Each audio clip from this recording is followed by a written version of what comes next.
The WWC, what the world is watching.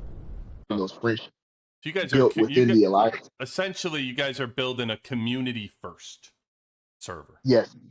You guys are building kind of what we talk about, where people are addicted. You don't care about the pack changes because most people are addicted to the people playing the game. So you're amplifying that, and you guys are all just addicted to one another, right? Just building that harmony and friendship. And it kind of the harmony and friendship, but it also like you can see the server now. We're on the right side of the capital. Dope. But you'll also see, like, right, we built that over, I would say, around season 3 and 4. But to inject power and to become a war fighting alliance, right? It took even more buy-in, and it kind of rubbed people. You know, you got people who kind of want to fight. They say they want to fight. And then when you get an influx of power and it's like, okay, now we need what comes with the power, accountability. It's like, no, I don't want to do that. I want to relax, right? So you get buy-in from the other alliances to say, hey, these alliances are positioning to do this going forward. We need you to be here to help position this, right? So we're trying to move people around, and some people don't want to go, or they did want to go. So it was kind of rough. I would say the first week and a half of this recent transfer, but everything has started to settle. So it's really started to be really nice. Again. So in your server, you have high participation, like a lot of people showing up for war. So if you have a server war, regardless if you win, you have a lot of participation showing up. Is that right? I would say much better now. We have a high turnover of the first 3. So like Dope really is going to be there. Almost my whole alliance is going to be in the mud. Most of Knights is going to be in the mud, right? Love to hear that. However, our 4th server, if you look at it, is mostly alt in newcomers, right? So that's where, like I said, it's not built overnight. We're really looking forward to the next transfer season to fill out those that 3rd, 4th, and 5th alliance in mad fights too. So you'll get our top 3. We're going to be there. We're going to fight, right? And so we're injecting the next set that would really give us 4 to 5 really strong fighting alliances to really fill out the server. So gotcha. Yeah. I like it. Yeah, so, and is that part of, like, if you keep being open, you keep getting a slew of white and blue seats, right, at maximum. So that's where your participation's really going to come from, right? Like when you keep building and building and building, you must love having that influx from all those blue and white seats. Yes, I was going to say that's the strategic, deliberate. Like I said, nobody's really going to turn away a gold seat, right? However, when you can pick and choose culture fit, because the hard thing is, you get somebody in and then all of a sudden it's not who you want. That could ruin the entire next season, right? Yeah. So like we're really trying to remain open and pull in active people. Who, one, are probably like, hey, I want to get away from playing with Wells sometimes. I want to take a knee. But 2, I want a community feel too, right? I want to be more than just logging on to burn things. So as long as we stay open, I mean, we could go 20 billion again, 20 billion again. And especially with the way the game is going, it really helped us out as a server. So if we're fully open again, we fully believe we can really fill out and have 4 to 6 really strong alliances with, the top 10 rounding out, really well. Maybe not 20 billion, but they're in the upper 10s to 15. And then that makes it really valuable going into season 8. That's an interesting strategy. I like it. I think that's really smart. So really, like, because the power, you're not ready for power. You guys aren't ready for showtime yet. Like, power's going to show up and they're going to be like, I'm here to win, because if I'm not winning, then why am I wasting my time here? But you're saying, like, hey, I'm going to fill out this server with a shit ton of participation, and then once I get solidified, now watch the power come in and want to be here because they have support. Yes. And so you start adding more and more in, and then you get, big players that come in. Yeah, I mean, it's very smart. I like it. I like the strategy. I think it's really good. Especially considering everybody around you, like, you get the pack changes and stuff, and everybody's going to be growing at the same rate at this point.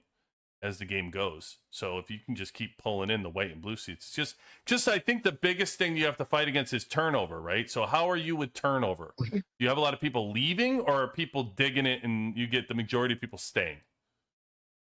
So we didn't have many leave this past transfer. So I would say we have the majority staying.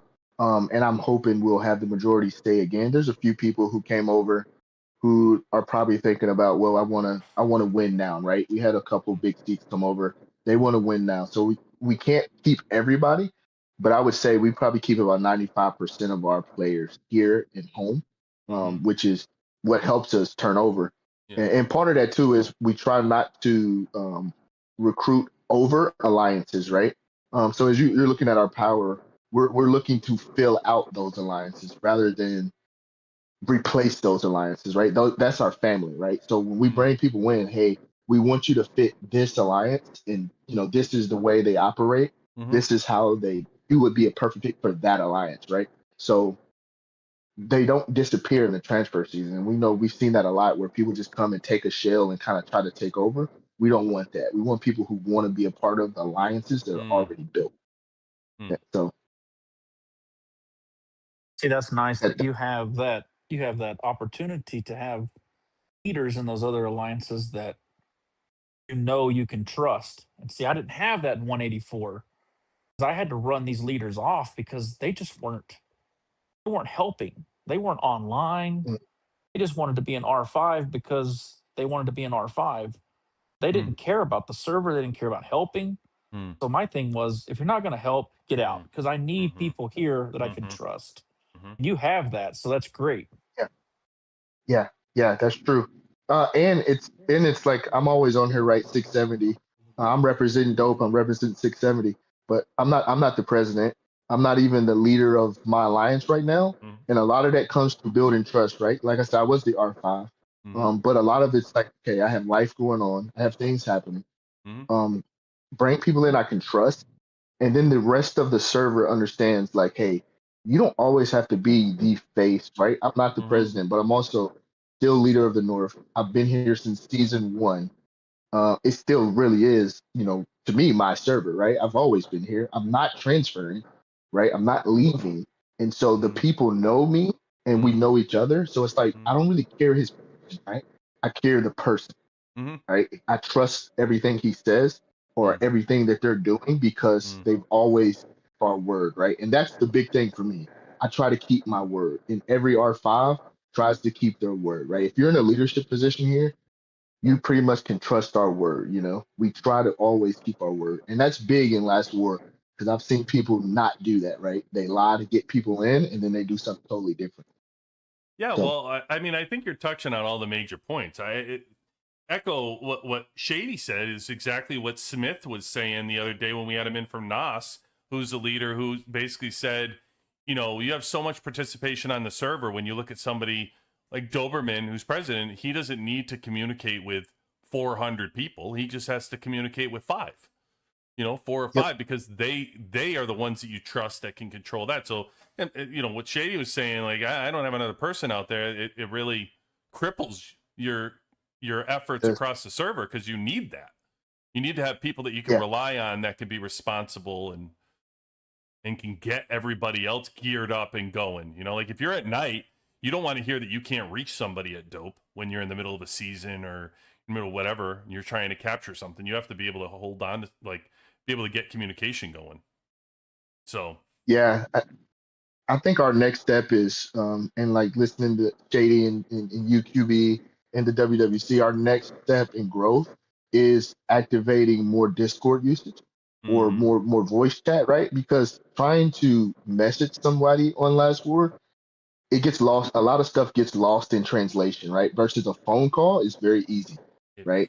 The communication is simpler, right? You're for real. Like you're practicing it for real. You're in the military, man. Yeah. You know. Yeah.